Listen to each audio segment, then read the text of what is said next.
My name is Vicky.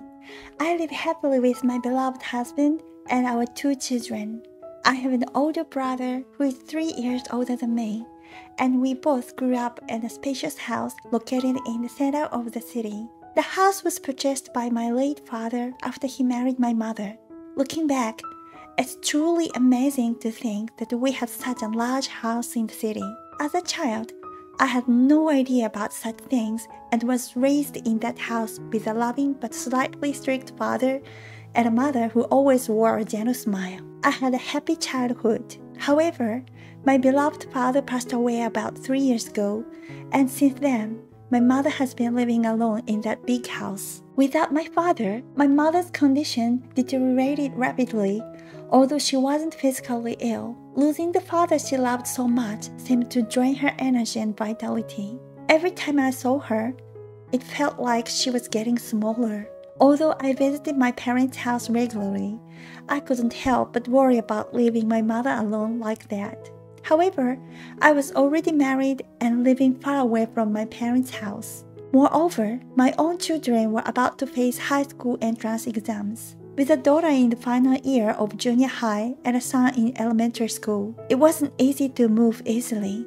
I felt sorry for my mother, but at that time, I had no choice but to prioritize my own family.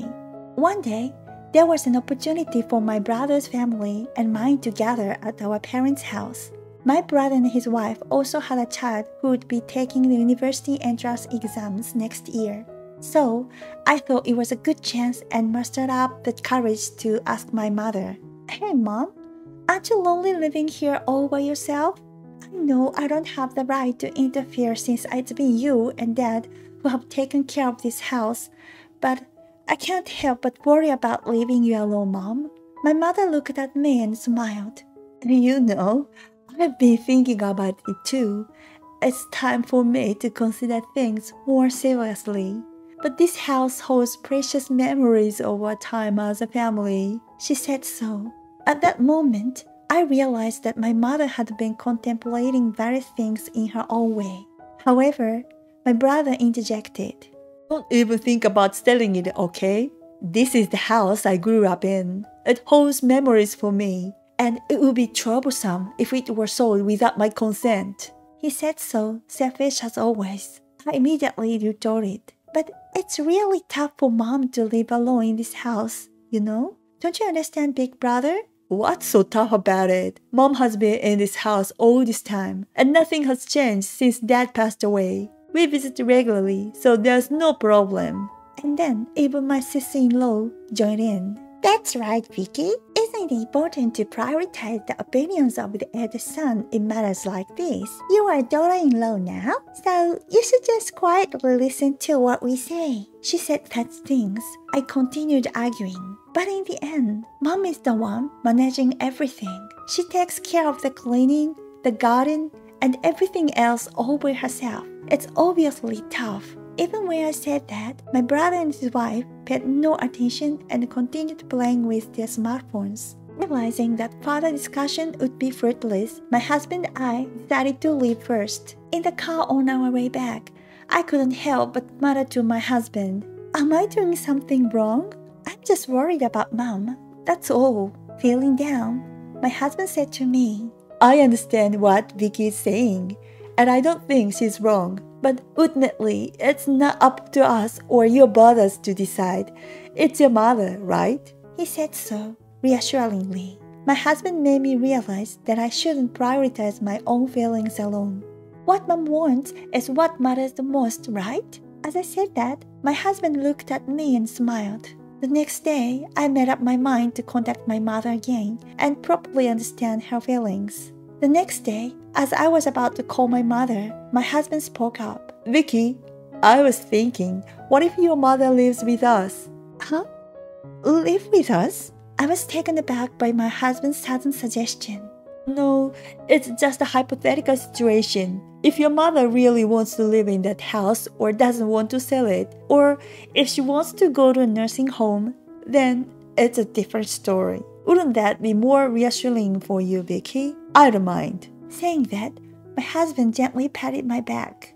Of course, I had considered living together myself.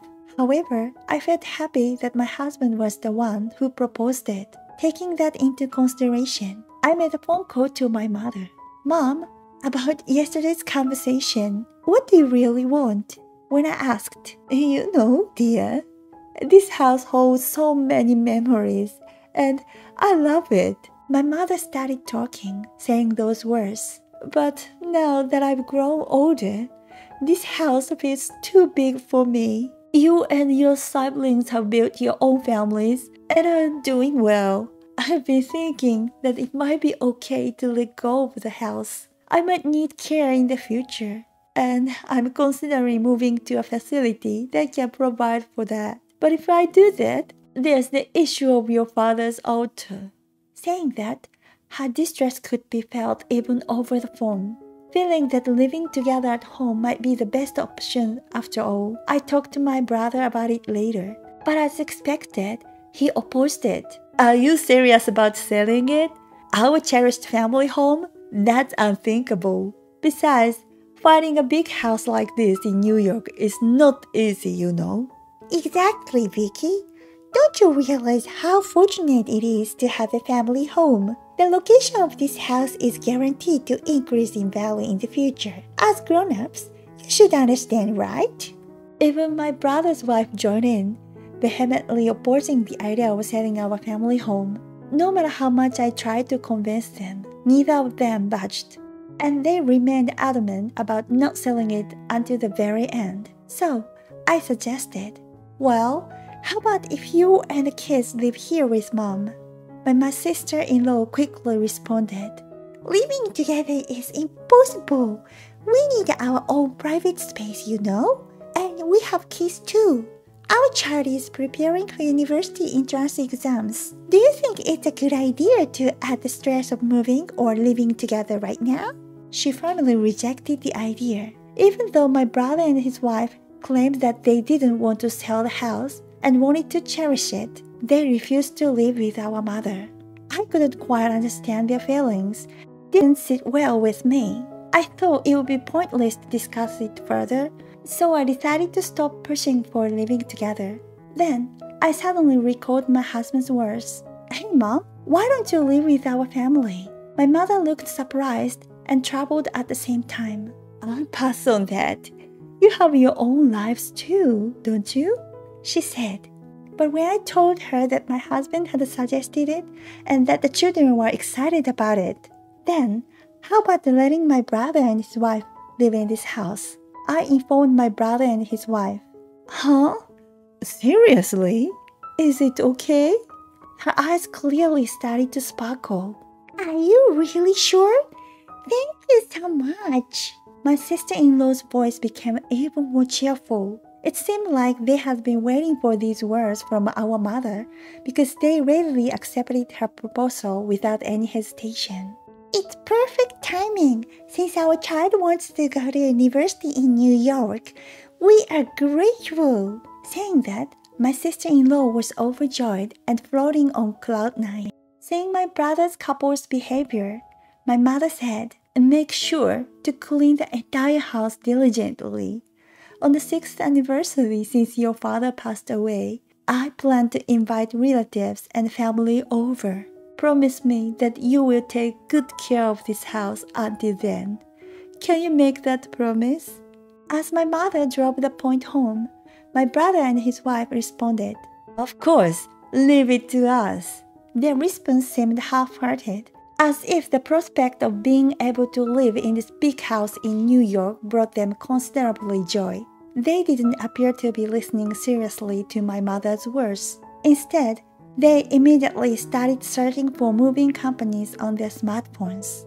Once the conversation ended, my brother and his wife quickly returned home, and the next day, they effortlessly put their own house up for sale. At the same time, my sister-in-law quit her job and enthusiastically embraced being a full-time housewife. A few days later, all their belongings were moved to our parents' house with such efficiency that it seemed as if they had prepared for this moment in advance. Both my husband and I developed a deep sense of mistrust toward my brother's couple, but since my mother didn't say anything, we remained silent as well. My mother had to prepare for her own move. I also visited my parents' house to support her and helped with packing. Since my mother was naturally tidy and didn't own many things, packing was easily done. The children were overjoyed that their grandmother had come to live with us. They seemed extremely happy about being able to live with our kind and gentle mother. Furthermore, since my mother moved in, my own life became increasingly easier. She would proactively take care of cleaning and laundry tasks that I intended to do, and when I informed her that I would be late from work, she would cook dinner and feed the children. Since my mother's arrival, our household began to run even more smoothly. I felt it, and so did my husband, who was also delighted.